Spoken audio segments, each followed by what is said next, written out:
I haven't put a video up in 3 weeks, which is probably my longest break in more than a year, because August in Florida is brutal for someone who works outdoors.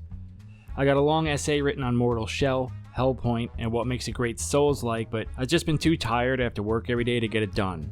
But I'm back, and today I'm going to only take a little of your time to talk about a game that I really wanted to love. A game that has so much that's done right, from story to acting to graphics and sound, but ultimately ends up pretty frustrating because of the things it does poorly, like gameplay. After finishing the main campaign and doing maybe another 3 or 4 hours of the side stuff, I am more than ready to talk about all of the problems with Disney Presents Marvel's, Square Enix's, Crystal Dynamics' Avengers TM, Spider-Man Sold Separately. I don't want to spend 45 minutes in this game because it doesn't deserve that kind of attention, but we'll briefly go over what the game does well, and then end up with why the game ultimately is a pretty mediocre experience, at best, after the logo.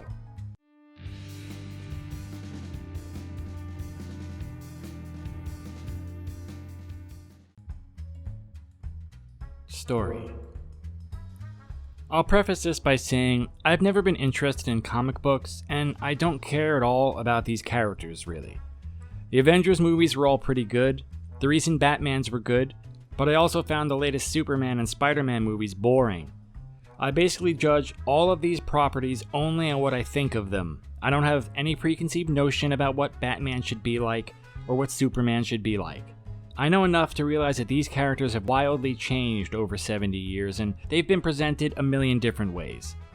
Beyond all that, I'm generally a bit hostile to the very idea of superheroes because I don't believe in heroes. For the same reason, I don't believe in leaders. I don't vote for leaders. I vote for servants. I don't need my president to lead me. I need him to make me a fucking sandwich. Hashtag no more leaders. Hashtag vote for servants. So I come into these properties as a pretty blank slate. I have seen and played all the movies and games, but don't feel any attachment or nostalgia from them. I watched Justice League as a kid, and it was just another cartoon to me, and one I liked a lot less than G.I. Joe. I've been fairly impressed with Marvel's stuff lately. The Arkham series was excellent for the most part, and the Sony Spider-Man game was great. The Avengers and Guardians of the Galaxy films were really good. When Crystal Dynamics revealed this game, there was some pushback when the character models didn't look like the people in the films, but this ended up being absolutely the correct call. Square Enix was never going to be able to pay Robert Downey Jr. $25 million to do voiceover, and it was smart to just start over and reimagine everyone. What's here is really great. The game retains the understated humor of the films and is of a really high quality. Voice acting is uniformly excellent. I'd go so far as to say the acting here is pretty much as good as the films. Tony Stark in particular is great. Downey Jr. was obviously made to play that role, but the game shows that Stark can be played a bit more human and still capture everything fun in the character. Thor isn't a huge part of the game, but he's excellent. All this top-notch acting goes along with a story that's pretty good, if fairly standard superhero stuff. I admit to being a bit annoyed early on with the Kamala Khan character because the whole fangirl thing annoys me to no end. I don't understand wide-eyed fanboyism.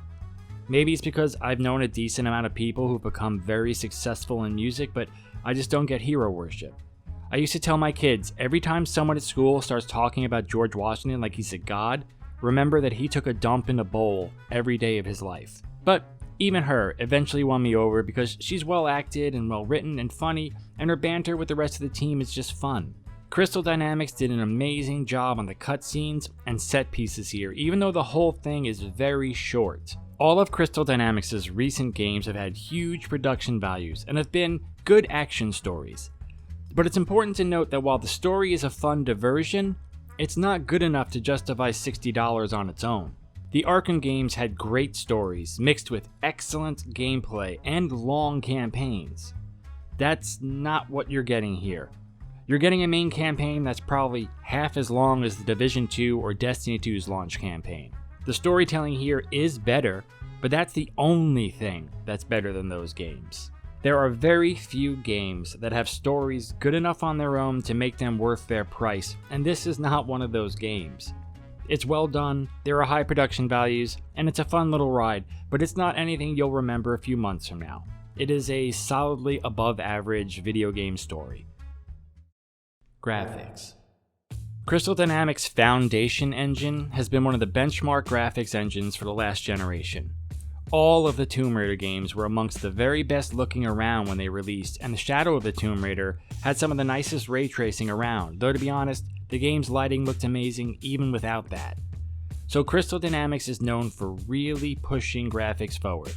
With Marvel Avengers, it's a bit of a mixed bag, partly due to the fact that the game has to have a ton of shit on screen due to its multiplayer format, and partly because it runs like dog shit and is in an embarrassing state. Marvel Avengers is, like Destiny, two different games. It's a single player campaign, and it is a live service looter. We'll deal with the gameplay loop in the next section, but it's obvious that while Avengers can look really great at times, it is not nearly as impressive as one would expect. Character models and cutscenes are excellent. Textures are uniformly fantastic, and the particle effects are really great aside from the fact that they're implemented terribly and constantly interfere with this game's confused and muddled gameplay. In the missions that are designed strictly for the campaign, the game can look really good, but often the missions are dropping you into these large maps that are pretty bland and boring, even if they do look good. Lighting is generally fairly flat. Art design is for the most part really repetitive, and this bland art design isn't the result of the multiplayer focus. For all its issues, Destiny 2 is an amazing looking game with levels and maps that are memorable, with excellent art design everywhere you look.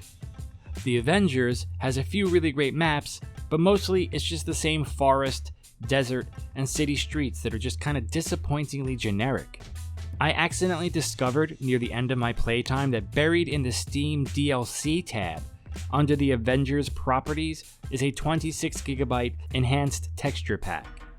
This makes a pretty big difference, and for me, had almost no effect on performance. But that doesn't change the art direction, and frankly, all it does is piss me off that I played basically the whole game with an inferior product because you would only know about this texture pack if you happen to stumble on a link that explains it exists. If you're going to play it, by the way, on PC, PS, download the texture pack. They don't tell you this anywhere.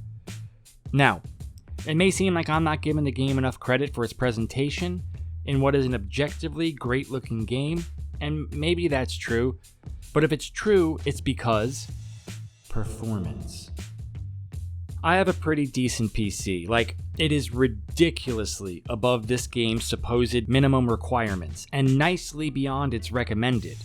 I've got an i7 8700K that's overclocked, I've got an RTX 2070 Super, and 32GB of RAM with the game installed to an NVMe SSD. My PC isn't top of the line, but it's good enough that there isn't a game I can't run at max settings and get a stable 80 FPS, even at 1440p. And I can often run games at 144Hz with no problems at all. The Avengers defaulted for me to the very high settings and 1440p. I was running the settings the game recommended, and it is simply incapable of maintaining a steady frame rate. It'll run for long stretches at 75 or 80 FPS, but then it drops down into the 40s for equally long stretches, or it'll have just a ton of stuttering. The game consistently loses frames during combat, but it also shits the bed just standing around, or slowly walking around the main base. If I played for a few hours, the game's performance would get worse and worse over time until I have to restart the whole thing.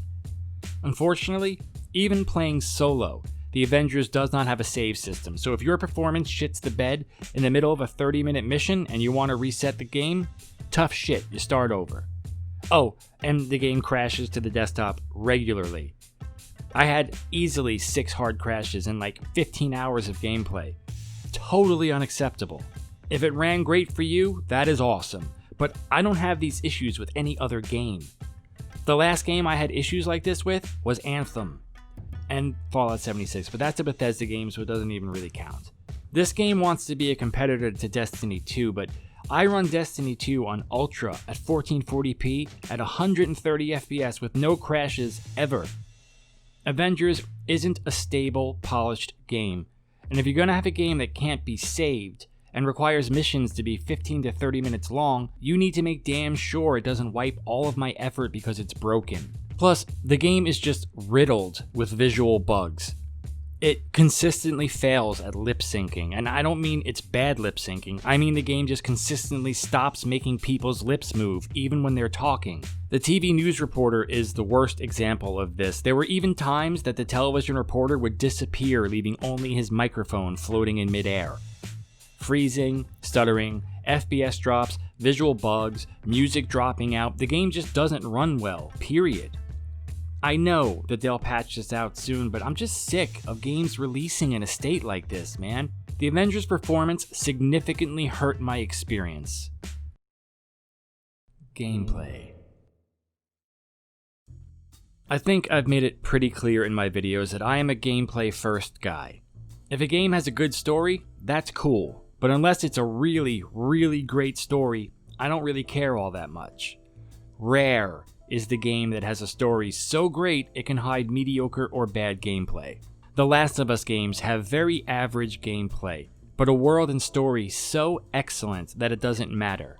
The same is true for a game like Tacoma or Oxenfree. Most games need to have very strong gameplay to keep my attention for very long, and an always online live service game needs to literally be built around super fucking tight gameplay, or else it is doomed.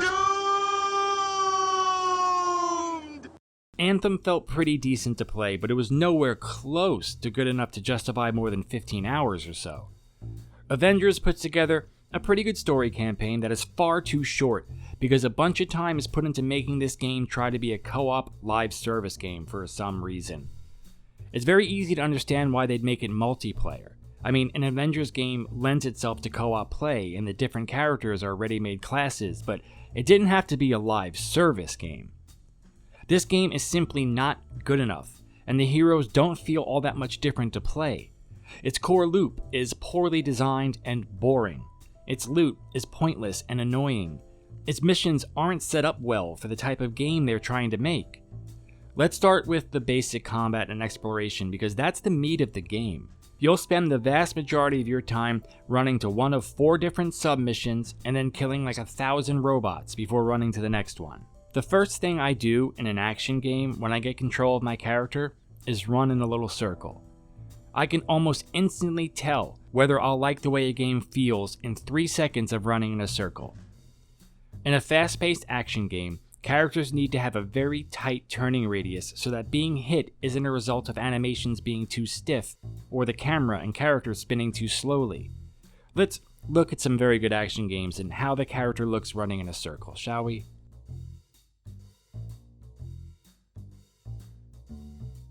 Now let's look at how you run in a circle here. Now, of course, not all action games need to be fast and responsive. Dark Souls, for instance, is a relatively heavy-feeling action game, while Dark Souls 3 and Bloodborne and The Surge are all very light and fast-feeling. Devil May Cry 5 probably falls nicely in the middle. Combat needs to be designed pretty carefully so that everything fits well. People didn't respond well to Dark Souls 2 because it basically had the animations, stamina, and attack speed of Dark Souls 1 with the enemy and encounter design of Bloodborne and Dark Souls 3.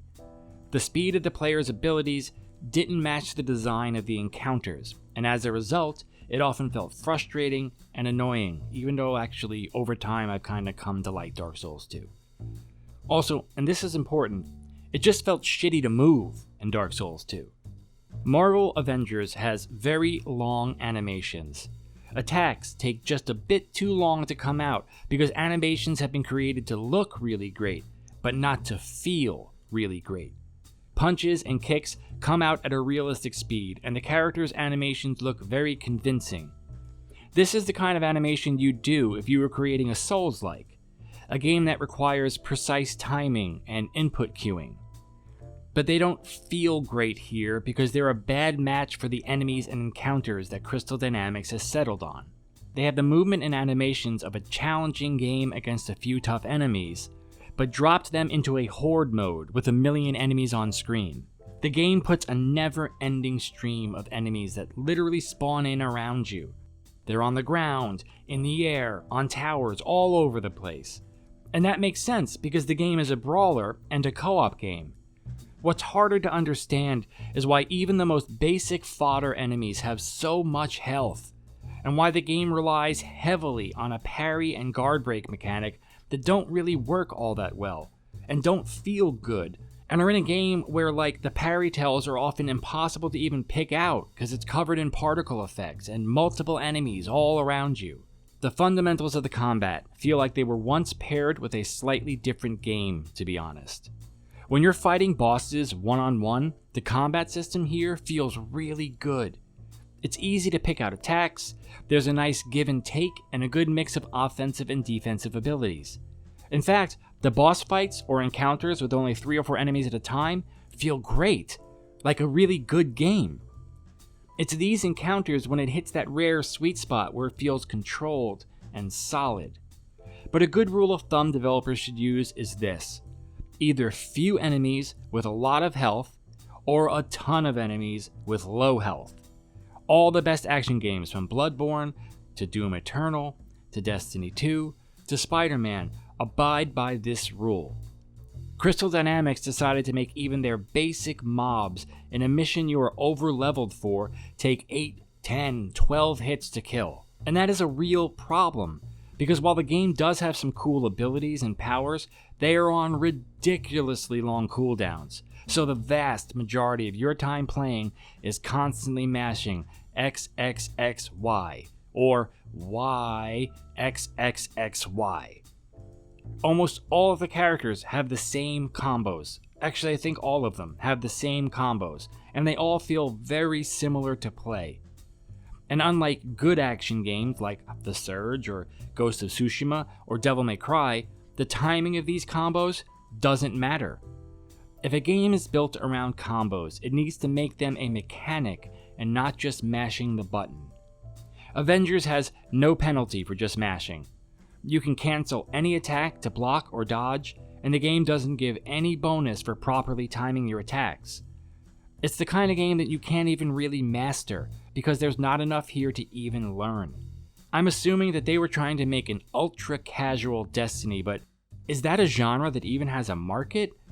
I don't think so. They'd have been better off making this just a badass, single-player game that allowed for drop-in co-op. And the worst part of all this is the game just feels so sluggish and slow and tedious. By the end of the game, the only character I could even tolerate anymore was Black Widow, because she comes the closest to controlling like a halfway decent action game. The characters turn badly, the camera spins slowly and is just awful, the camera. Aiming feels wonky. Combos, again, don't require any timing or mastery, you just mash buttons until things die. So you've got boring maps and mission objectives, paired with characters that control like shit, and enemies that feel balanced for a different kind of game. And the enemies themselves are just awful to fight. Just miserably bad. If you're gonna make a game like this, you absolutely must nail having enemies that are fun to fight. The Crystal Dynamics has very few enemy types here, and the ones that are here are all just frustrating. The game already has those long cooldowns that I told you about, but then it's constantly throwing enemies that drain all of your power away. That's not even rare, man. By the middle of the game, enemies will just constantly spawn in and drain your superpowers, leaving you only able to do XXXY. It took me like half the game to even figure out what the hell was going on with these guys. Enemies power through your attacks. They'll put up shields that fail to be broken even when you use the attacks that are specifically supposed to break through their shields. They spawn ice on you, requiring you to mash X to move again. They constantly stagger you out of attacks. It's just a never-ending stream of annoying shit. It's not hard, by the way. In fact, the game is stupidly easy. It's just annoying as shit. A perfect example of how poorly this game is thought out is the heavy attack to break through enemy shields. You do this move by holding Y for like a full 2 seconds so you can break an enemy's guard and start damaging them. But any enemy who hits you staggers you and knocks you off balance and out of that attack. Remember, there are dozens of enemies all around you on the ground and flying in the air, so you'll be trying to break an enemy's guard, and they'll throw out an attack really fast before your character can finish his animation, knocking you off balance and forcing you to do it again. But that time, a dude 30 yards behind you will shoot you once and knock you out of that animation, forcing you to do it again. This shit happens all the time, and it's just incredibly frustrating. Again, not hard, the game's stupidly easy, just frustrating. The Surge 2, which is an excellent game, has this precise system. In order to break through a shield, you need to hold Y for a second to charge up a heavy attack, and it works perfectly in that game. Because while it's difficult to pull off, you are in total control on whether or not it works. The game only throws at most 4 enemies at a time at you. You can pick off weaker enemies first and then break the shield, or you can separate the shielded guy and take care of him when you have a moment.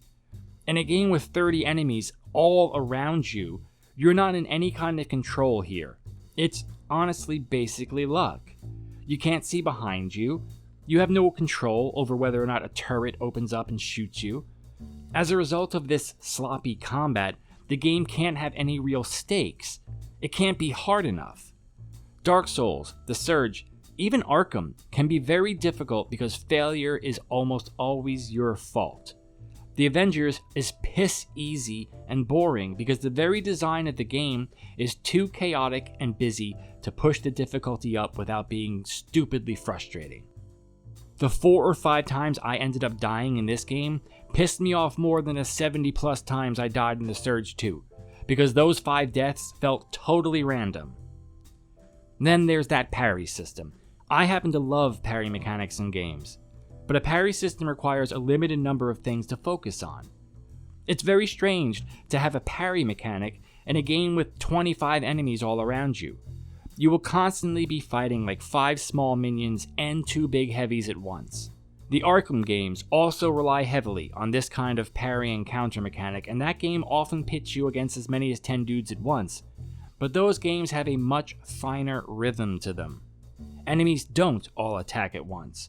There's rarely a ton of overlapping attacks, and the action on screen isn't this cluttered. Avengers is just loaded with particle effects and enemies and gas or ice or lasers. I don't know if this game started out as a smaller single-player game, but the counter and parry mechanic doesn't fit this kind of enemy design. Attacks are too slow, enemies are too annoying, the game is too simple, too easy, and too boring. And it doesn't even feel like it's working well. The game's lock-on is simply awful. It barely works. I mean, it literally has no lock-on target switching. That's fucking insane, man. Once you lock on, you can't flick to lock on somewhere else. You have to just turn it off, which half the time doesn't work. It's just broken. It's just a mess, man. Finally, there's the loot. Utterly pointless. You simply put on the highest number. I never once noticed any difference in my gameplay experience from a piece of gear.